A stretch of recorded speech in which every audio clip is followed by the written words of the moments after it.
Attack of the Summer Movies continues, and director Mark Webb's here live. He'll thrill us with the amazing Spider-Man. You a cop? You seriously think I'm a cop in a skin-tight red and blue suit? Then Candace gets a VIP tour of Rick Baker's special effects studio where he creates the ETs for Men in Black 3. Plus, find out what movies Mel Gibson and Gina Carano just got tapped for in the feed. And James Cameron is part of a team that's investing in asteroid mining, and we'll have their co-founder in the loop. It's Attack of the Show, starting now.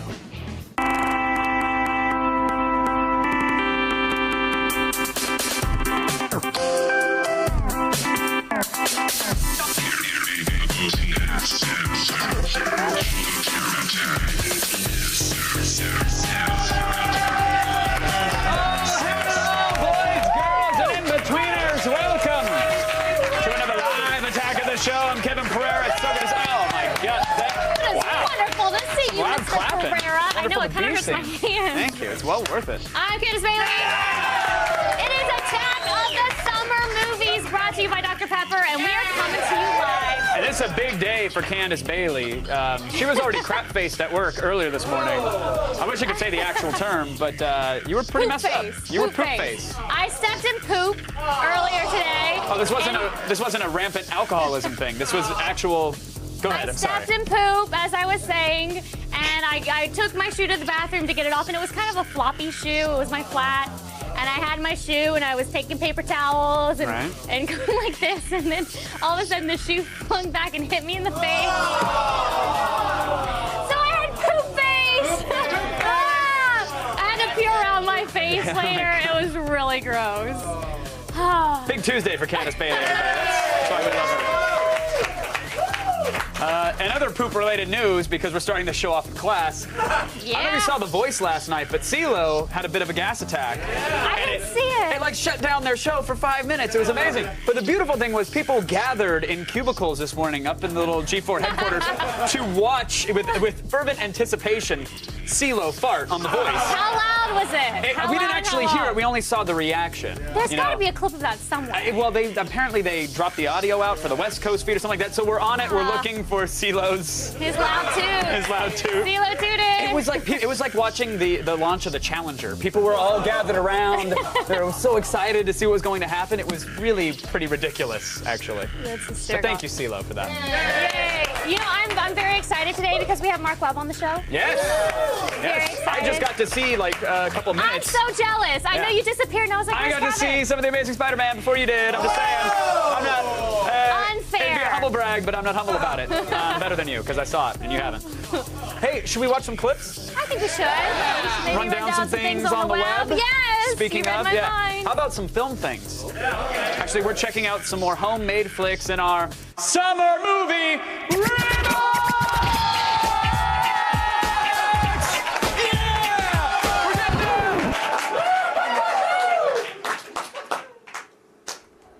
Let's go around the net. Yep.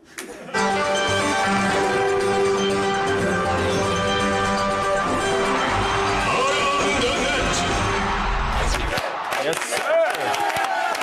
All right, folks, we're going to start.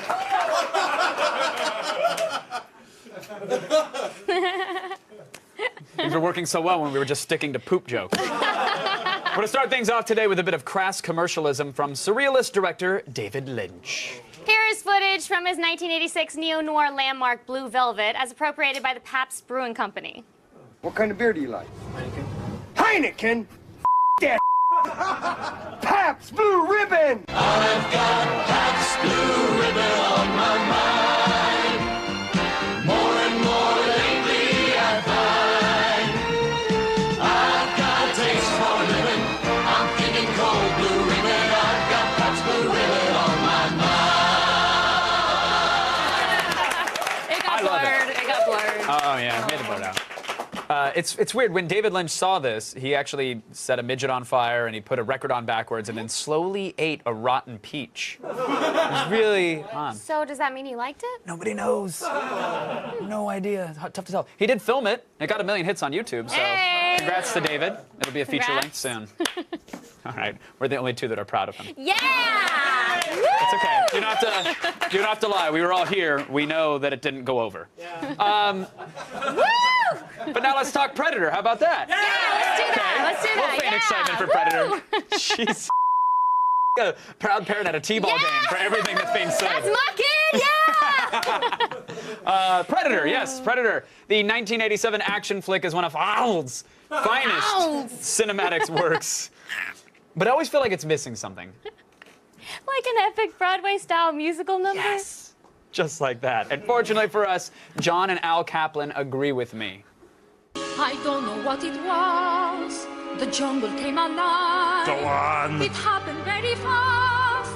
Not easy to describe, but you must have wounded it, unless my eyes deceive.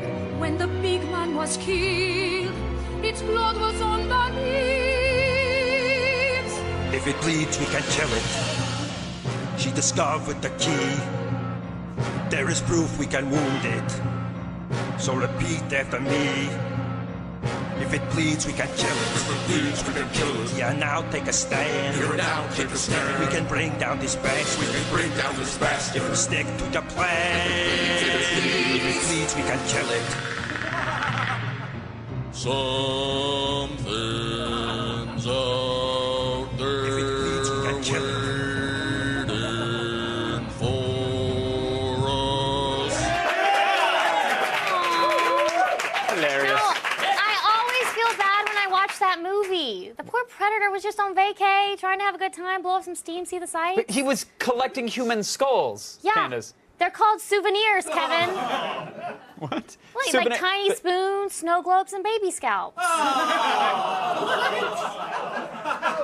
What? And finally, have you ever noticed how good Luke Skywalker looks in Star Wars? No. Oh, those flowing earth tone robes, constantly windswept hair, that threatening-esque Bieber androgyny.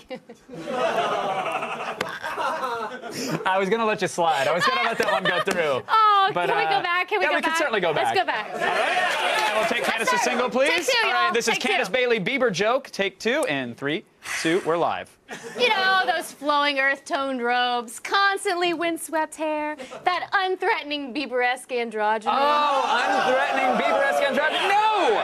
No, I wouldn't think about that. Okay. No. Well, I am not the only one that thinks so. The Pistol Shrimp saw it too, Kevin. We saw your photos in Tatooine Hot Boys magazine. We believe you have what it takes to be an intergalactic model.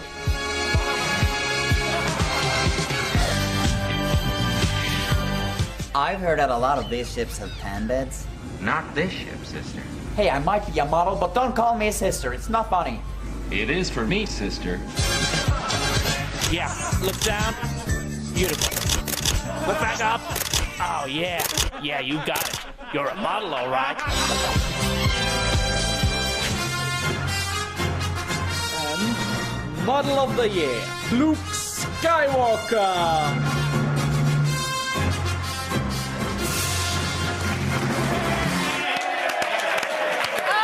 He's so fetch. I can't wait to see how he does on Tatooine's Next Top Model. Oh my God, I really want to hate that series. That Tyra the Hutt is such a bitch. But you know what? I love her. I love her. I'm gonna say it. I love her. I love her. She I know speaks you from the do. heart. I just like that all the Jedi models can use Force bulimia to stay trim. Okay. It's great. Force It's a great bulimia. thing to be Yes. able to Thank you do. for taking it there. Listen, we know it's all summer movies today, right? We're still good. We're still excited. There's still a lot going on outside of Hollywood, though. And no one knows that better than some notorious villains of classic blockbuster flicks. What is my problem today?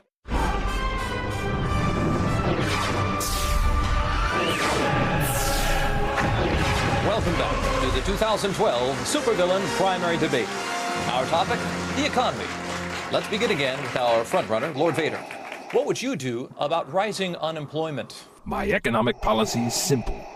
Citizens can work building Death Stars, or they can be force choked. It's a plan without any holes. Now you save those holes for your poorly guarded exhaust ports! Suck it! Boom! Yeah! What we're hearing from Lord Vader is typical big empire spending. What we should do is cut taxes. With more money in their pockets, people won't notice that I turn the unemployed to stone. And what about you, Mr. Bain? Well, I'd like to say that first off, I would get everyone in the Giant Stadium, because that way it's easier to slit their throat and grab by the back of the head and smash someone. Okay, thank you. All right, thank you. Thank you. That's enough. I'm just saying, if they're alive, it's easier to do that. Thank you. And now I believe we have a question from the audience. Yes, my question is for Cobra Commander. Go on. Yes, Mr. Commander, you claim to be a man of the people, but you're reportedly a dictator worth billions of dollars. I'm wondering if you would be willing to release your tax records to the public. Huh. You know, I think I happen to have my tax records under the podium right here! I think my laser speaks for itself. Cobra! La, la, la, la, la, la, la, la, la. We'll be back right after this. Yeah! Does your filter ever get clogged? Really? What's your secret? And you can get them from any fish supply store? Yeah, that's actually very good to know, yes. Still ahead, amazing Spider-Man director Mark Webb will amaze us live. Attack of the Summer Movies is brought to you by Dr. Pepper. With 23 flavors, Dr. Pepper is always one of a kind.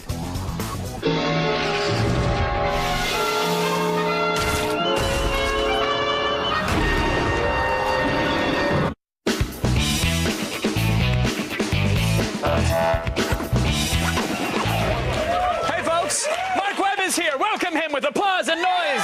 Thank you. Thank you. Thank you. You are royalty around here, sir. Oh, wow. You've directed the IMDb scroll alone for music videos that you've done is insane. I want to tell you, the O-Town, These Are the Days. You got to bring that up, no shit. The Jacob shot, when he's wandering through the desert, he's like clutching a JanSport. Yeah, he's feeling it. He's feeling it. It's good. It's good. No, That's great. They were incredibly nice guys. It was really lovely. Oh, come on. Tell me that they were jerks. Tell me they were all jerks. I wish they were jerks. It would be a better story, but they were just lovely. Really? O-Town. You got to bring O-Town. I did. And they're nice guys. And I want to hear what can I do? stories of them flipping craft service tables over. They and did. Being mad. One of them had a monkey. Jacob had a monkey. Which was pretty That was impressive. also their third hit single, I think. Jacob had a monkey. Yeah, in Brazil. Yeah, didn't they're catch big on in here. the Philippines. No, all joking aside, I told you, the breadth of your work has been so amazing. From you've done so many music videos that I've loved, and now to watch the reboot of Spider-Man through you is incredible. And from what I've seen, I love the attitude, I love the tone that you're taking with the character. Yeah, it was a really fun. It was sort of an intimidating thing to take on Spider-Man. But there was so many. If you look at the canon of Spider-Man, I mean, it's been around. Literally, this year is the 50th anniversary of Spider-Man. So there's so many extraordinary stories to tell, and it was a really great opportunity. Daunting, but they called up one day and we started talking about it, and it was one of the things it's just kept me up at night, and I couldn't turn it down. It was such a brilliant.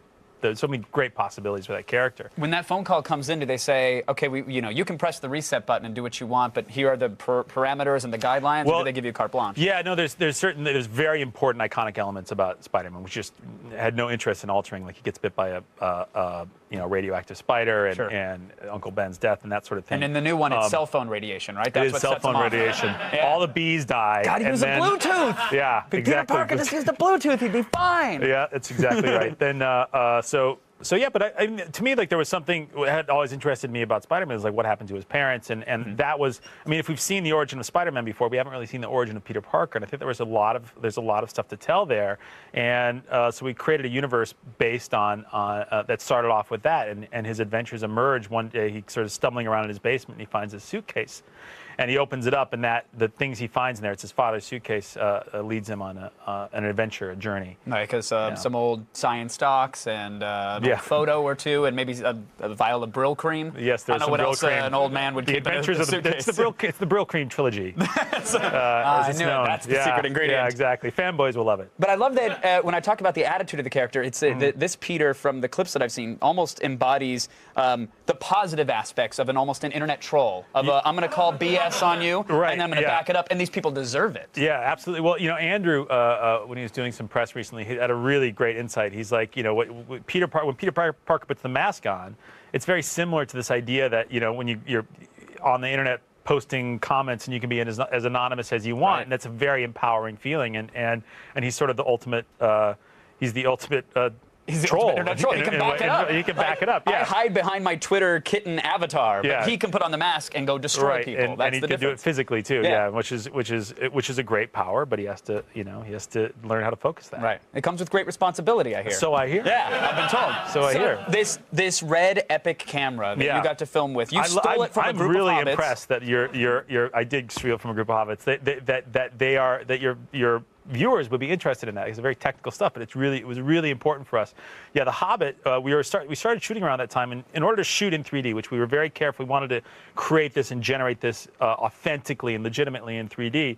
We needed cameras that were small enough to fit on the rigs, so you could sling them around as fast as we wanted to sling them around. Sure. And the red cameras were the right camera to do that, but it was very hard. It was very early on. It was before they came out. There were only a handful of them, and to do 3D, you need two. Exactly, right? you need two, and then we have multiple rigs. So you sucker punched Peter Jackson. I did. Grabbed his cameras. I put some crazy things in his nuts and his almonds. His almonds. That's weird. I don't know how the hobbits roll. Almonds. Maybe that was an O-Town set trick that you learned. So you poison Peter Jackson. You take his epics. And what does that allow you to do? They pushed a little bit, and we got some cameras out of that deal, and it allowed us to move the cameras around in a way that was what we needed to. There's a very important part about shooting this kind of action. You need to shoot it with a level of velocity, and the 3D cameras can become very, very, very large.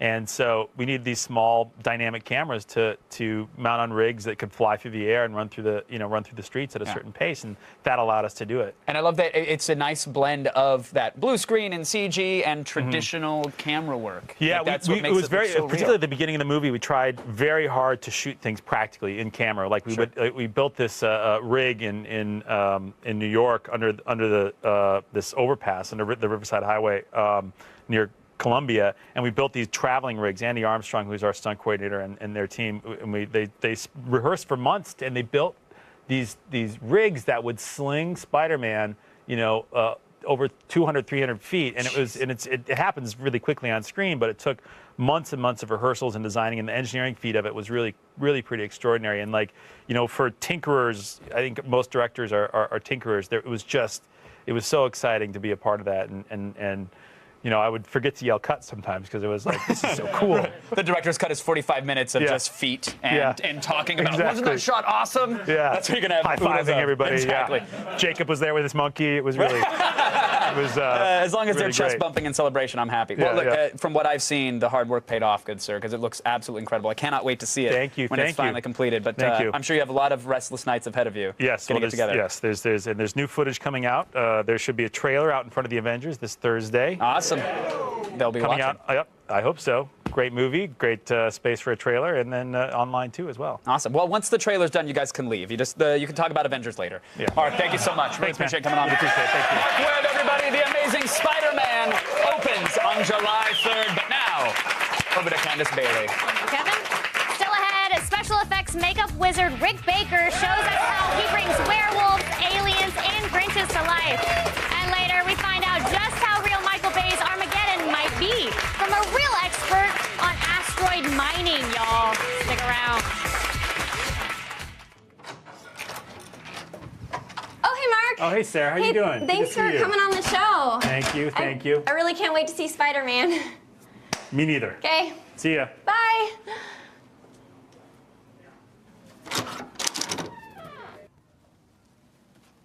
Hey, Mark, I think that you left your stuff behind. I mean, try to give it back to him. I wonder if there's anything in here I can sell. What are you doing, Sarah? Oh, Matt, you scared the crap out of me. Oh, sorry. I'm just going through the guest stuff. What are you doing here? Oh, I live in this crawl space between the green room and the studio. It helps when I have to be on the show. What do we got in here? Is there food? I'm out of food. Oh, old tennis shoes? Are they leather? I could boil this into a soup. No. Chemistry textbook? I can't eat this. Well, maybe. No, I can't eat that. What's this? Oh, you know what that is? That looks like a Spider-Man notebook, probably written by Spider-Man. I don't care anything about any of that. Can I sell it on Craigslist? Hang on, there might be secret Spidey codes in here.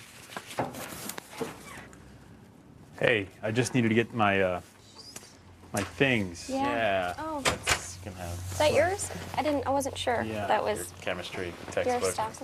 Okay. Bye, Mark. Thank you. Come back again sometimes. Thank you. Thank you for Thanks, guys. having this show, being on it. Yeah, I hope you enjoyed yourself. Spider-Man. Hey, I bet Dr. Diamandis has some cool stuff in his dressing room. Oh, let's go. We can extract precious tungsten from the residue on his backpack. Yeah.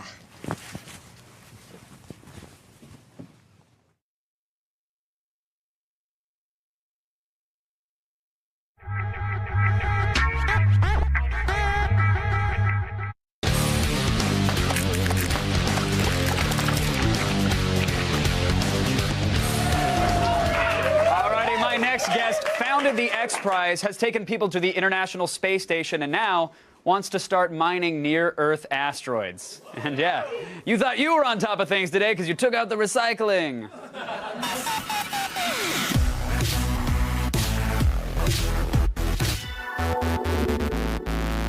Joining me now from Seattle, Washington, co-founder and co-chairman of Planetary Resources, Inc., Dr. Peter H. Diamandis is here, everybody.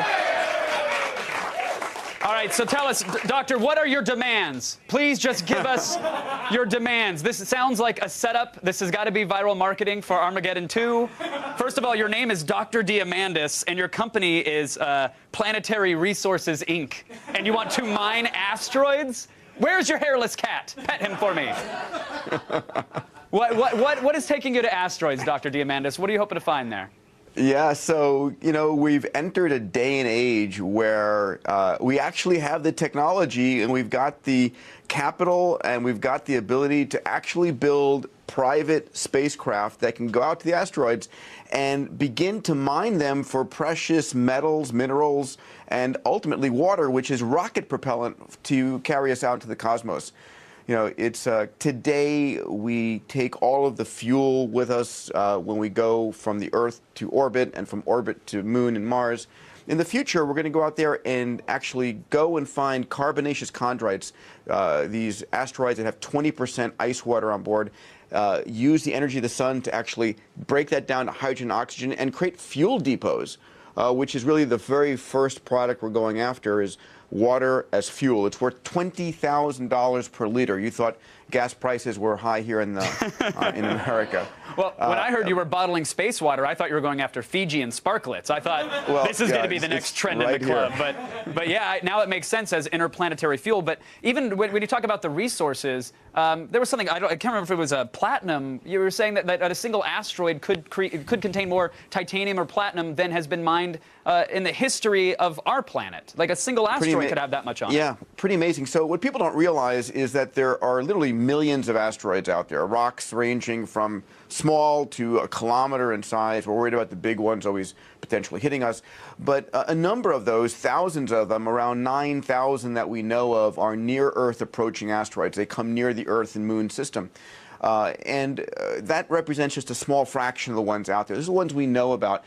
And a portion of those are actually have high concentrations of what I would call strategic metals and minerals, platinum and the platinum group metals. And these are, you know, worth $1,500 per ounce. Extraordinary because they're so rare. But they're rare because they don't exist in the crust of the Earth. In fact, where we mine them right now on Earth is past asteroid impact sites. But we're going to be going out to these asteroids after we do, you know, the capturing of fuel. We're going to go out there to these asteroids that are rich in platinum and mine that and bring them back carefully so we could use it here on Earth. Love it. Now, is this a story that I'm going to read? Like, am I going to fire up my Google News reader and see that we harvested platinum successfully from an asteroid in space? Is that going to happen in my lifetime, or are we talking several years away? No, I mean, so we're building the technology right now. We're building a brand new series of spacecraft we call the Orchid spacecraft, and points to anyone who goes into the science fiction realm and finds out where that name Orchid comes from. It's already up on our Twitter wall. It's already done. The nerds do their research, yeah. So ultimately, the Orchid Series 100 are going to be launched into orbit starting just in 18 to 24 months. These are very low cost, very high tech personal space telescopes, something you can hold in your hand, that in orbit are going to be looking out there for the asteroids. We have a number of people who want to use those to look down at the Earth. They can. You know, you can have your personal space telescope for, you know, some small number of millions of dollars. But they're going to find these asteroids, and then the Orchid Series 200 and 300 are going to use propulsion to actually go out and intercept them, to put a beacon, assess what they're made of. And we're going to build this tech piece at a time with the ultimate goal of being able to actually begin to process these asteroids for fuel and propellant, if you would, and then eventually strategic metals. And some people say, well, clearly that sounds like science fiction, because it is. But you know, when they look at the challenges that you might be facing, you've actually said yourself, when you look at Shell and what they've done, they've created robotic cities on the bottom of the ocean, and that makes going after asteroids appear easy to you. Yeah, it's, you know, the day before, you know, something is science fiction until it becomes science fact. And we've done extraordinary things. We think about the insanity that some of these large extraction companies have done. They go 5,000, 10,000 feet below the ocean surface, the ocean floor. They set up a robotic city. Then they drill down 5,000 or 10,000 feet into the oil and then bring it up. I mean, that's insanely difficult. I think that compared to mining asteroids, that's actually pretty darn easy. So we're going to be developing this technology and eventually, you know, using the economic returns. And we've gotten some extraordinary investors that are involved. And, yeah, let's name check a couple of them, because your advisory board has James Cameron on it, and you're backed by Google money. That sounds like some pretty good pockets to be in. Yeah, we have some extraordinary people who are, you know, what's different today is there's a new generation of very wealthy, very smart investors who've made huge amounts of money in the tech space and are willing to bet big. A number of these are folks like Paul Allen and Jeff Bezos and Elon Musk that are investing in the launch business. Then you've got people who are investing in the Google Lunar X Prize, people who are backing teams in my X Prize organization that are racing privately to the moon.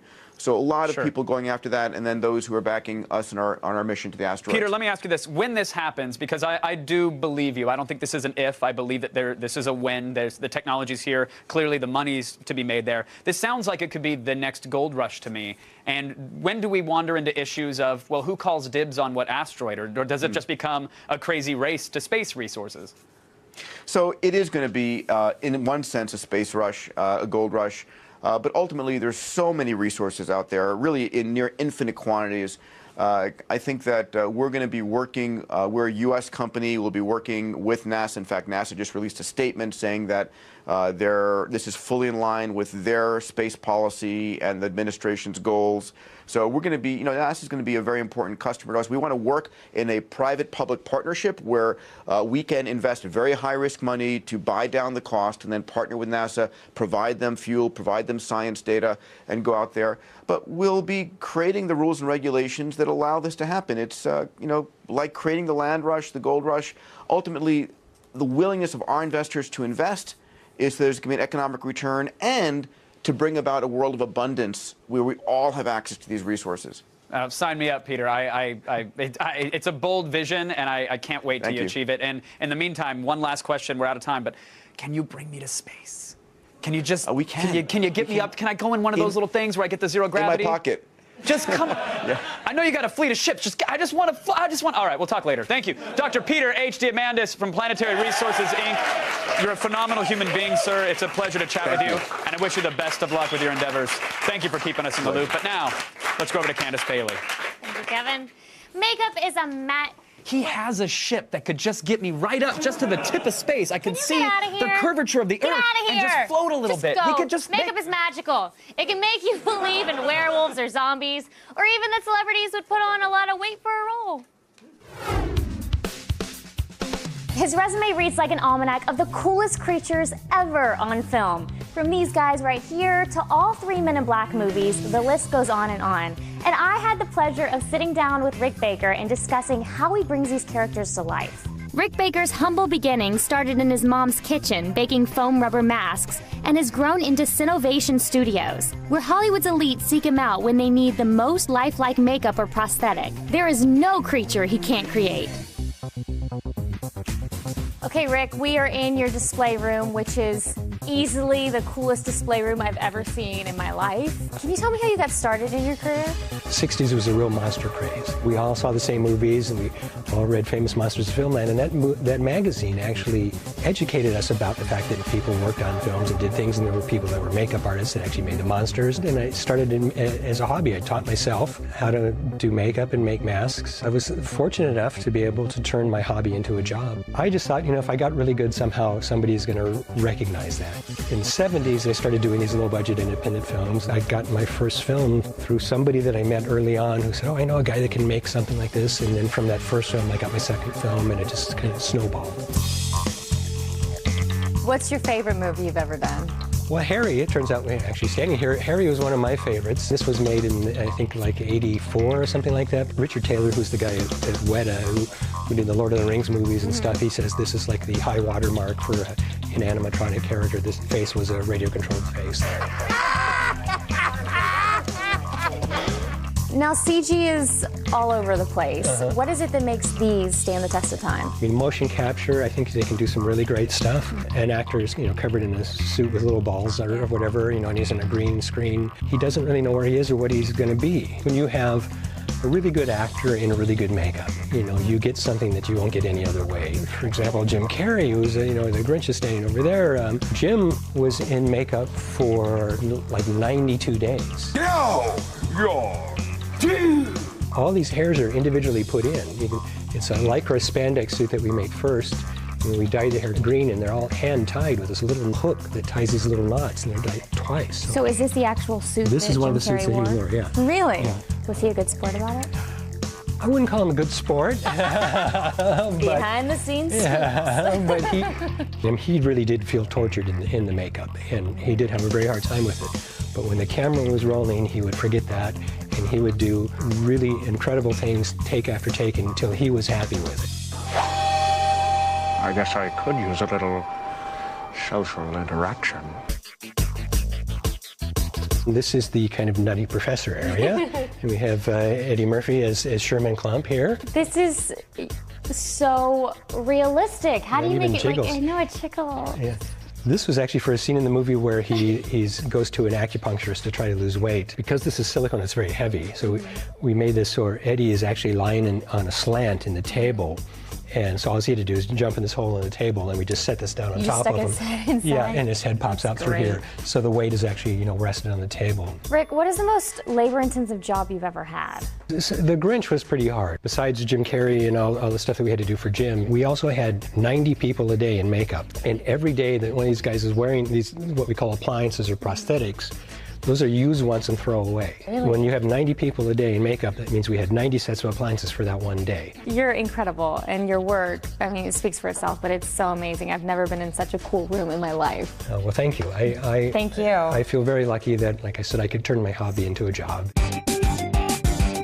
You can see Rick's latest creations in the upcoming Men in Black 3. What an amazing career, and there are no signs that Rick and his team are stopping anytime soon, so I guess we'll just have to wait and see what he comes up with next. Isn't that right, Joe? Oh yes, it feels good, doesn't it? Stay tuned, we will talk to Samuel L. Jackson and see a pizza made of cheeseburgers in the feed.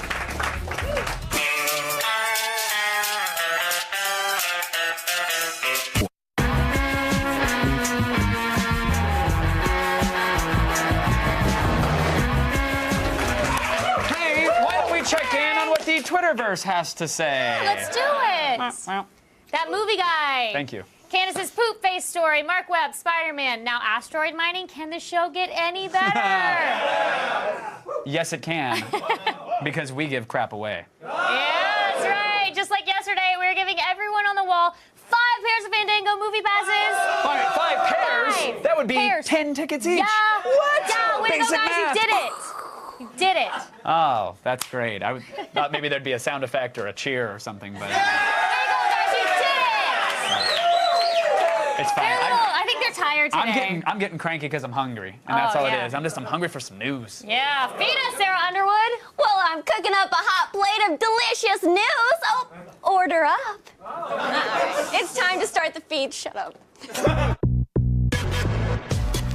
All the news you need to know. The feed. It's Tuesday, April 24th, and here are your top stories straight from the Hollywood lots. The Hollywood Reporter is saying that Gina Carano, last seen in Haywire, might join the ranks of Dwayne "The Rock" Johnson's government team in Fast 6.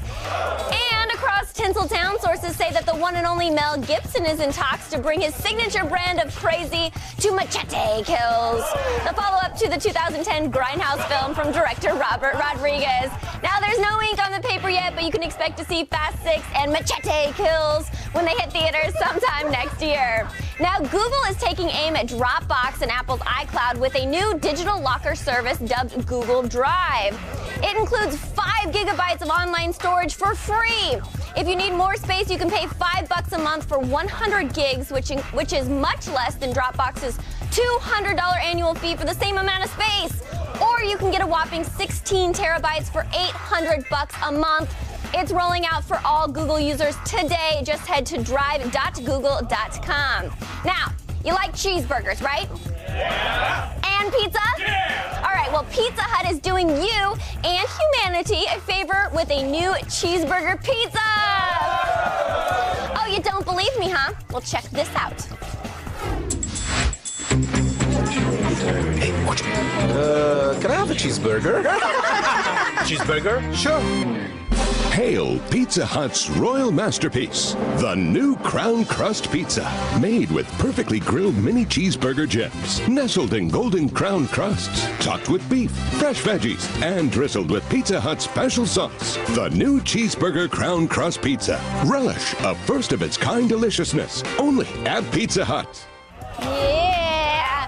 Now, unfortunately, like the Hut's hot dog stuffed crust pizza, it's only available outside the States, specifically for their Middle Eastern branches, which qualifies as the only reason you'd actually want to live in the Middle East anyways. And finally, unless you've been living under a rock, you know that The Avengers is just over a week away. Well, Jessica Chobot was lucky enough to be there for the glitzy Hollywood premiere.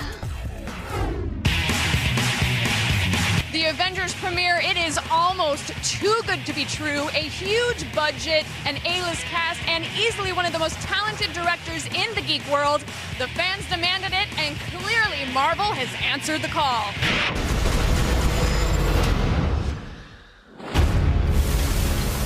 Josh has this great understanding of the genre. The story itself is full of a lot more than just things blowing up. There's intrigue, there's pathos. You actually, at certain times, see superheroes who have fear in their eyes because they don't really know what to do or what needs to be done. You talk about peace and you kill because it's fun. It's a constant adventure. The action is nonstop. And there's also a lot of little kind of fortune cookies that Joss Whedon just, kind of planted in for those serious fanboys. And what was it like to direct this A-list ensemble cast? If you know why you're doing something, if you know why you're directing in a certain way, they know it. Instinctively, they respond to it. They're all super smart and collaborative. They're all looking out for each other. It was actually a lovely experience. How about that?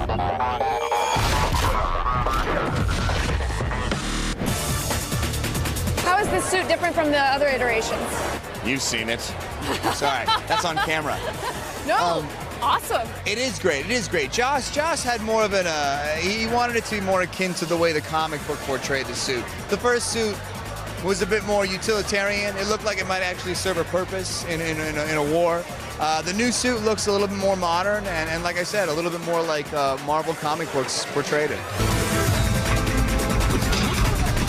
The Bruce Banner's, he's a little bit more mature, he's graying, I think he's tired of running from his life and he's ready to turn and face it. Who's in charge, Stark or Captain America? You tell me. You tell me. Like you know the answer. I've got opinions. Please tell me your opinion. Stark, obviously. My lord, I knew I liked you. No hard feelings, Point Break. You got a mean swing. Avengers, assemble! Hopefully right now somebody's yelling that very same thing on screen inside. And with that, another page of comic book history has been written. Oh, yeah! The Avengers assemble on May 4th, but you already knew that. I'm Sarah Underwood. You have just been fed. Now back over to Candace. Thank you, Miss Sarah. Tonight at 10 p.m., Bomb Patrol Afghanistan will give you an in-depth look at the high-tech tools used by the Navy EOD, like mine-sniffing radar bomb defusing robots and more. Head to facebook.com/Bomb Patrol if you like your radar to have the sense of smell. Stick around. Every one of these guys is flipping me off right now. Every single one of them. Y'all are so mean. Stick around. We're giving away even more awesome free stuff, like a life-size bust of the Hulk, and you will not want to miss that. Y'all are jerks. The feed is brought to you by Fandango. Moviegoing made easy.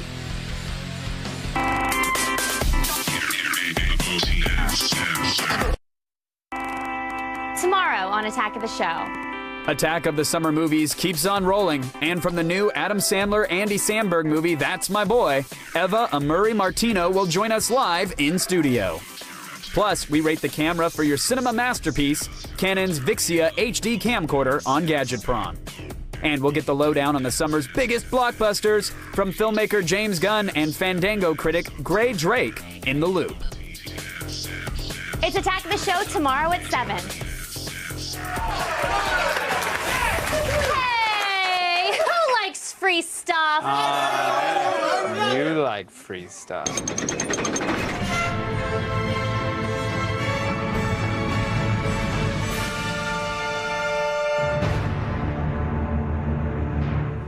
All right, so yesterday, man, what a day it was. We gave you the chance to win this 7.1 Onkyo home theater system. And the winner is Michael J. from Thornton, Colorado. Congratulations! Enjoy all 1030 of those watts. That's exciting. 1030. 1030 watts. Today, you could win these kick-ass Iron Man 4 and Captain America statues, along with a life-sized Hulk bust. Oh my gosh, the actual that's size huge. of his head. To enter, go to g4tv.com/epic giveaway. Get your entry in between now and Wednesday, April 25th by 3 p.m. Eastern, and we will announce the winner on tomorrow's show. Good times. Woo! It is time for today's Epic Fail. Yes, it is. Now, the Coachella Music Festival just wrapped up. You guys remember Yes. Coachella? Big music thing in the middle of the desert, lots of drugs and music and whatnot? Okay. The footage from the offstage festivities is still popping up all over the web. Including this clip of a homemade slip and slide / lawsuit waiting to happen.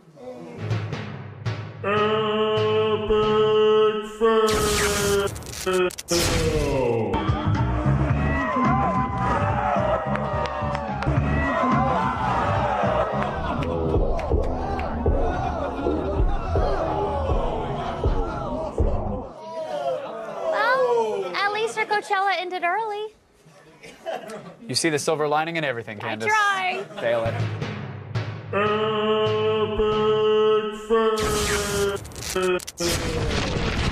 Candace left out a little piece of information about her visit to the Rick Effects Baker's? Factory. Yes. So I was told that I could touch pieces and take pictures and whatever. But I was giving one alien a really big hug, and I walk in, Rick Baker walks in, and he's like, "Oh, you're not supposed to touch that." I'm like, "Ha ha ha!" And he's like, "No, seriously, you're not supposed to touch that." And of course, I'm giving it a massive hug, and I was like, "Oh, hi, I'm Candace. Really nice to meet you." That was how I met Rick Baker. Well, of course. I hope you enjoyed G4's visit, because it's our first and last to his he company. was really nice. We'll He never be invited understood. back again. He got it. Hey, I want to thank Candace Bailey for the poop face story today, first and foremost. I want to thank Mark Webb for being here, Peter H.D. Amandis, and Rick Baker. And just a quick correction, Mark Webb said that the new Spider-Man trailer is coming out this Thursday. It's actually next Thursday. So you're already in line, I'm sorry. But go tell your friends that are in line. Next Thursday is the day to see it. Thank you guys for watching. Good night, everybody.